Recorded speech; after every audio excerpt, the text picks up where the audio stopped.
Paano ba mag-apply para sa Penology Officer Examination para magkaroon po ng second level rank sa Bureau of Jail Management and Penology? So yan ang pag-uusapan natin dito sa video nito.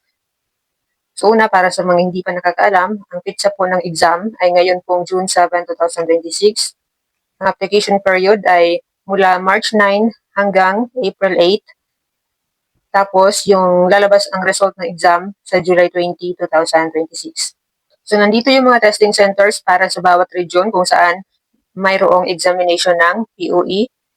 So sa Region 1, so paki-screenshot na lang po at hindi na po natin babasahin ito. Diretso na po tayo sa kung paano ba ang pag-a-apply. So dito naman sa second page, ito sa Region 10, 11, 12, NCR, CAR, Caraga, BARM. So kayo na pong bahala mag-screenshot para po sa inyong kung gusto niyo pong i-save po yun. So dahil hindi po lahat ng nanonood ng video natin ay alam ang mga requirements, so basahin na rin po natin para sa kaalaman po ng lahat.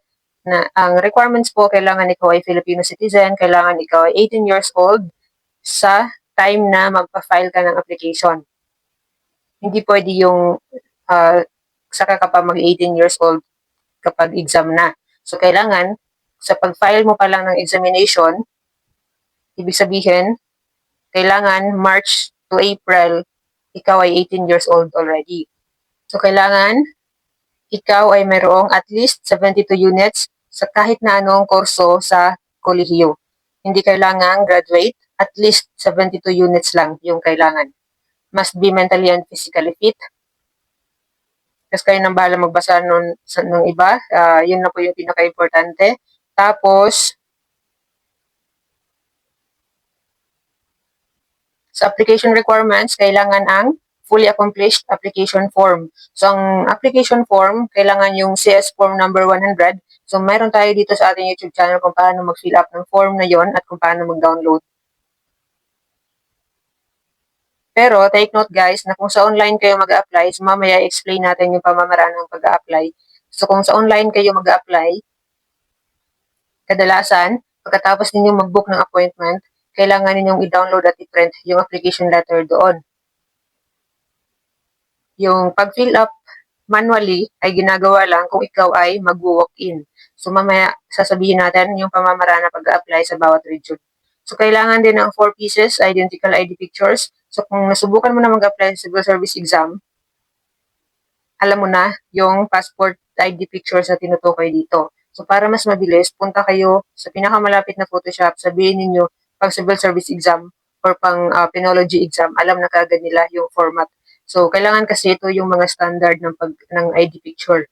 At minsan napaka-stricto ng Civil Service Commission, depende sa inyong lugar. So minsan ayaw nila yung ikaw lang mismo yung gumagawa dahil nakikita nila yun sa quality ng papel or ng ID. So, yan lahat yung qualification. So, dito sa pinakaibaba, ganito yung itsura ng passport ID sa ID pictures. Kaya napaka-importante or mas mabuti na punta na lang kayo sa Photoshop para mas mabilis at siguradong tama. Kasi kailangan mong magbitbit ng handwritten na pangalan mo at yung may pirma sa itaas. Ayan. So, katulad niyan. May name tag kasi dapat yung passport ID pictures. Kailangan din mo dala ng original and photocopy ng ID. Valid ID. So, yung mga sumusunod dito, so screenshot nyo. Ayan. Screenshot nyo na lang lahat para makita ninyo kung pwede yung ID na meron kayo.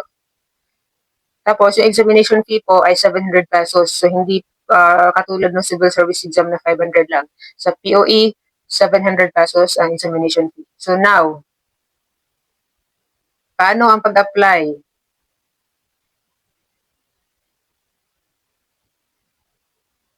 So, kung ang inyong valid ID nga po pala ay walang birthday, kailangan ninyo magdala ng birth certificate din. So, ngayon, where to get application form and how to file application. So, ito yung mga mode of filing or pamamaraan ng pag-file. Depende kasi bawat region. Okay? So, again, depende kung saang region ka mag-exam. So, ito yung dapat mong i-follow. So, sa application filing mode, mayroon tayong tatlong pamamaraan sa pamamagitan ng CSC eServe. Mamaya ipapakita natin yung website niyan. Or sa pamamagitan ng CSC Oxias.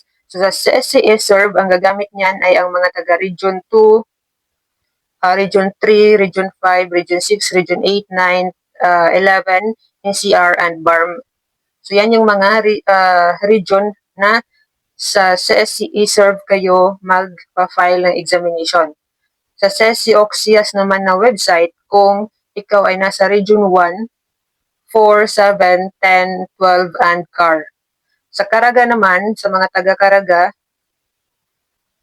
kailangan ninyong i-contact ang CSC Caraga dahil doon kayo magfa-file ng exam sa Lingkod Bayani Kiosk. So now punta na tayo sa kung ano ba itong CSC e-serve at CSC Oxias. So guys, tandaan niyo kung saang region kayo at kung ano yung kung saang website kayo pupunta ha. So punta tayo ng Google, i-open niyo lang ang inyong Google or ang inyong Chrome, tapos i-search niyo ang CSC e-serve para dun sa mga region na nabanggit kanina na sa CSC e-serve mag-apply. So, click nyo yan. Makikita ninyo dito itong CSC e-serve. Yan yung official website ng under sa Civil Service Commission. So, click niyo itong sign up or pwedeng i-click niyo ang CSC e-serve mismo. At kailangan ninyong gumawa ng account kung wala pa kayong account dito. So, yung iba kasi na nakapag-take na ng civil service exam, meron din kasi na sa CSC e-serve din mag-apply. Depende sa region. So, yung iba meron ng account, so pwedeng gamitin yung account na yon kung kayo ay makapag-login pa. Kung hindi na, so gawa na lang po ulit kayo ng bago. So, i-click itong sign up. Tapos, kailangan nyo nang i-fill up ito. So, last name, apelido, first name, yung unang pangalan mo, tapos yung middle name mo. Kung wala kang middle name, i-check mo itong maliit na box dito, no middle name. Tapos, extension name, yan ay para doon sa mga lalaki na mayroong junior, senior, or the second, the third, the fourth, mga ganon. So, sa babae, wala yan. Isulat dito ang email address. So, tandaan, ang email address na dapat mong ilagay ay yung activate. I mean, yung active, yung na-open mo. Kasi doon sila mag-send ng lahat. Kahit na yung application form, nagsisend din sila doon para i-download mo pagkatapos mong mag-book ng appointment. Sa contact details naman, so yung contact number mo, tapos sa region, i-click mo lang itong maliit na arrow dito sa gilid, makikita mo mga region, tapos piliin mo kung saan region ka. Tapos yung province, ganun din, i-click mo lang yan dyan. Tapos sa city, tapos create password. So tandaan, ang pag-create ng password, kailangan ay mayroong isang number, isa or mahigit pa na number, isang uppercase, ang ibig sabihin ng uppercase, yung capital letter. Tapos, dapat mayroon ding maliit na letters at kailangan ito ay 8 pataas yung haba ng password mo. Okay? Tandaan, dapat mayroong number, dapat mayroong capital letter, dapat mayroong small letters at kailangan 8 characters or 8 ang total ng lahat or pataas yung password, yung haba, okay? Tapos yung confirm password, i-type mo lang ulit dito yung password na nilagay mo dito sa create password para siguradong tama. Tapos i-click mo na itong register, ayan. So, after that, so dahil hindi naman tayo magbubook ng appointment, hindi naman tayo mag-i-exam sa POA, so kayo nang bahala magpatuloy niyan. May video na po tayo kung paano. I think gagawin ko yung video na nakalap ko na nagawa ko noong during the civil service exam para mapakita natin yung kompletong pag-book talaga ng appointment gamit ang CSC e-serve. Tapos may isa rin po tayong natulungan na nagtatanong siya kung paano ma-download yung application form. So kung may mga katanungan kayo, paki-comment na lang po dito sa ating video. So sa Oxias na tayo, yung mga region na sa Oxias mag-apply. So same pa din yung gawin niyo, Google, open your Google or your Google Chrome or kung ano man yung gamit niyo na browser. Tapos i-type niyo lang ang Oxias, CSC, or kahit Oxias lang. So lalabas itong CSC Oxias, i-click mo yan.